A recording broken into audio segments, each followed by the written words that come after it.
The desert environment where this occurred is one of the most extreme on the continent. Daytime temperatures in such regions can exceed 120 degrees Fahrenheit, while nights bring a dangerous chill. Survival here requires managing severe dehydration and finding any available calories. The prickly pear cactus, a common desert plant, contains edible pads and moisture. Preparing cactus for consumption involves carefully removing the spines to avoid injury. Leather, when boiled or softened, can be chewed as a last resort source of sustenance, though it provides minimal nutrition. This type of extreme survival scenario tests both physical endurance and mental resilience. Such events highlight the critical importance of preparation and knowledge when venturing into remote wilderness areas. The desert environment described is one of the most hostile on Earth, where survival windows without water can be measured in hours. Temperatures exceeding 110 degrees Fahrenheit create a heat index that rapidly accelerates dehydration and heat stroke.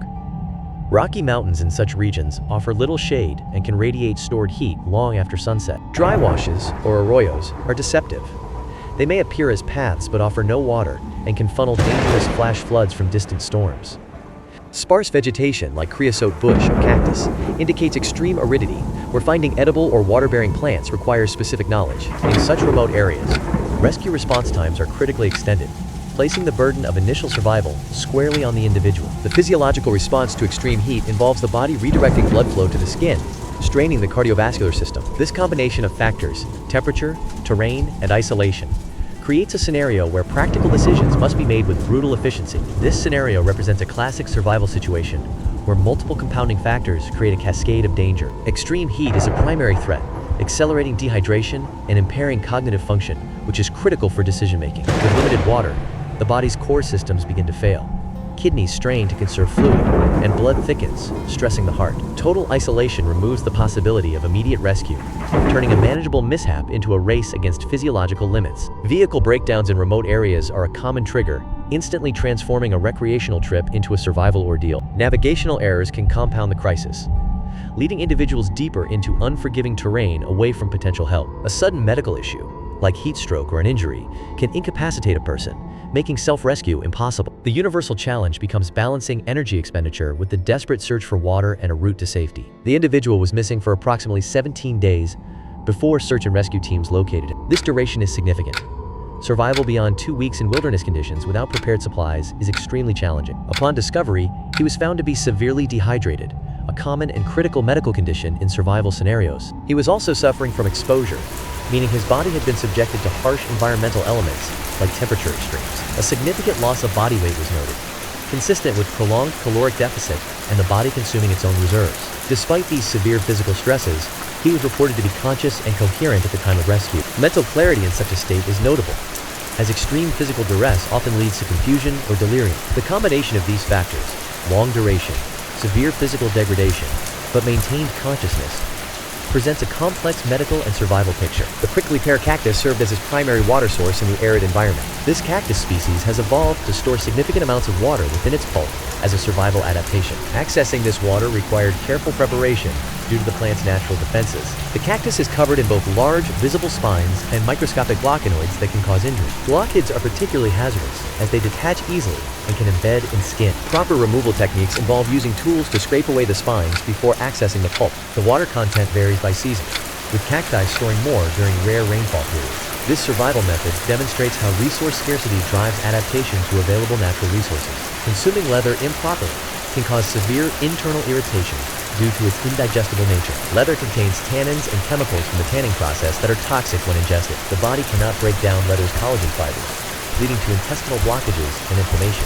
This desperate nutrition measure represents extreme survival situations where conventional food sources are exhausted. Similar survival scenarios have occurred in historical expeditions, polar explorations, and wilderness emergencies. The leather from work boots provides minimal nutritional value while posing significant health risks. Internal irritation from such consumption can lead to bleeding, infection, and permanent digestive damage. This illustrates how desperation can drive individuals to consume materials never intended for human consumption. Leather, typically made from animal hides, contains no nutritional value for human consumption. The human digestive system cannot break down leather's tough collagen fibers effectively. Chewing leather can stimulate saliva production, which may temporarily relieve dry mouth associated with hunger. This chewing action provides psychological distraction, occupying the mind away from hunger pangs.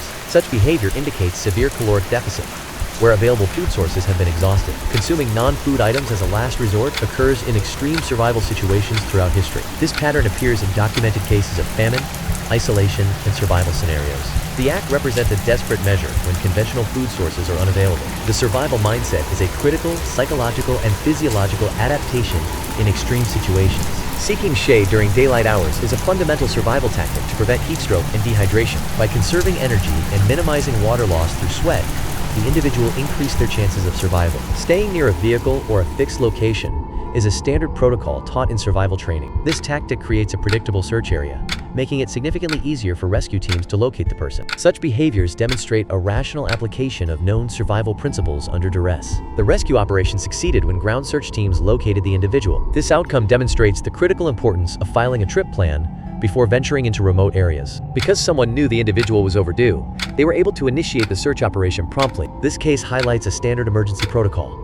When a trip plan indicates someone is overdue, authorities are alerted. However, significant gaps exist in the public record regarding this incident. These information limitations prevent a complete understanding of the events that transpired. Such record gaps are not uncommon in search and rescue operations, where full details are sometimes withheld. The rescue's success stands in contrast to the unanswered questions that remain about the situation. The exact cause of his stranding remains unknown, with medical events and mechanical failures both considered possible explanations. This uncertainty is common in survival cases, where immediate evidence is limited, or environmental factors degrade crucial details over time. Similarly, the precise sequence of his survival decisions lacks complete documentation. Key moments, like exhausting his water supply, resorting to a cactus for moisture, and consuming his boots, are not fully chronicled. This gap in the timeline is typical.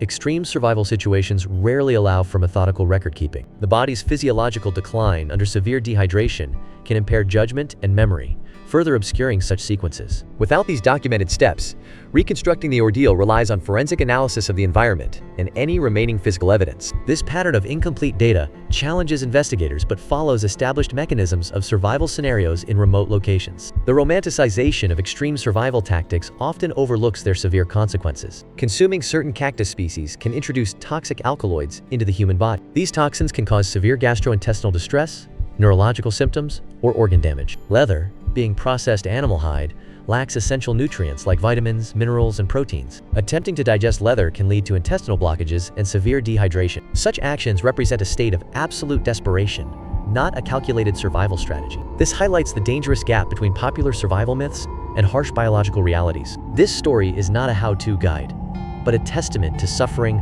through a worst-case scenario. The ordeal underscores non-negotiable rules for wilderness safety, particularly in desert environments. The most critical rule is the water rule.